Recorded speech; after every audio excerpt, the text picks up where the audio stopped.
ഇതെൻ്റെ ഒരു പഴയൊരു കസ്റ്റമറാണ് കേട്ടോ. ഇവിടെ പണ്ട് വാഷിങ്ങിന് വരുമ്പോഴത്തേക്കും നമ്മുടെ കയ്യിൽ അന്ന് ജനറേറ്ററോ വെള്ളമോ ഒന്നും ഉണ്ടായിരുന്നില്ല. ഒരു വാൻ മാത്രമേ ഉണ്ടായിരുന്നുള്ളൂ. അപ്പോൾ ഇവിടെ കൊണ്ടുവന്നിട്ട് കറണ്ട് കുത്തുമ്പോഴത്തേക്കും കറണ്ട് ഈ വീട്ടിൽ നിന്ന് എടുക്കുമ്പോഴത്തേക്കും മൊത്തം ട്രിപ്പായി പോകുമായിരുന്നു കേട്ടോ. അന്ന് എനിക്ക് ഭയങ്കര ബുദ്ധിമുട്ടായിരുന്നു. കാര്യം കസ്റ്റമർ കംപ്ലൈൻ്റ് ഒന്നും പറയത്തില്ലായിരുന്നു. പക്ഷേ സ്വാഭാവികമായിട്ട് എനിക്ക് ഭയങ്കര ബുദ്ധിമുട്ടായിരുന്നു.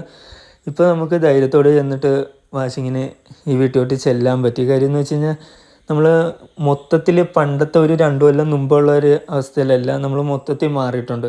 അന്നും ഇന്നും നിൽക്കാതെ എനിക്ക് ഈ വീട്ടിൽ വരുമ്പോഴത്തേക്കും പണി വരുന്നത് മഴയാണ് കേട്ടോ. നമ്മൾ പിന്നെ വണ്ടിയെടുത്ത് അകത്തേക്കൊക്കെ കയറ്റി അകത്തിട്ടാണ് ബാക്കി ക്ലീനിങ് എല്ലാം ചെയ്തത്. നമ്മൾ മൊത്തം ക്ലീൻ ചെയ്ത് നല്ല പക്കയാക്കി കുട്ടപ്പനാക്കി കൊടുത്തിട്ടുണ്ട് കേട്ടോ. കസ്റ്റമർ എപ്പോഴും നമ്മളെ വിളിച്ചിട്ട് ചോദിക്കുന്നത്, നീ നാട്ടിലുണ്ടോ, അത് എവിടെയെങ്കിലും കറങ്ങാൻ പോയോ? കസ്റ്റമർ എപ്പോൾ എന്നെ വിളിച്ചാലും ഞാൻ എവിടെയെങ്കിലും ആയിരിക്കും. നാട്ടിൽ തന്നെ കാണണമെന്നൊന്നുമില്ല, ചുമ്മാ ട്രിപ്പായിട്ടൊക്കെ നടക്കുന്നതായിരിക്കും. അതുകൊണ്ട് കസ്റ്റമർ ഫസ്റ്റ് നീ നാട്ടിലുണ്ടോയെന്ന് ചോദിച്ചിട്ടേ കാര്യം പറയത്തുള്ളൂ.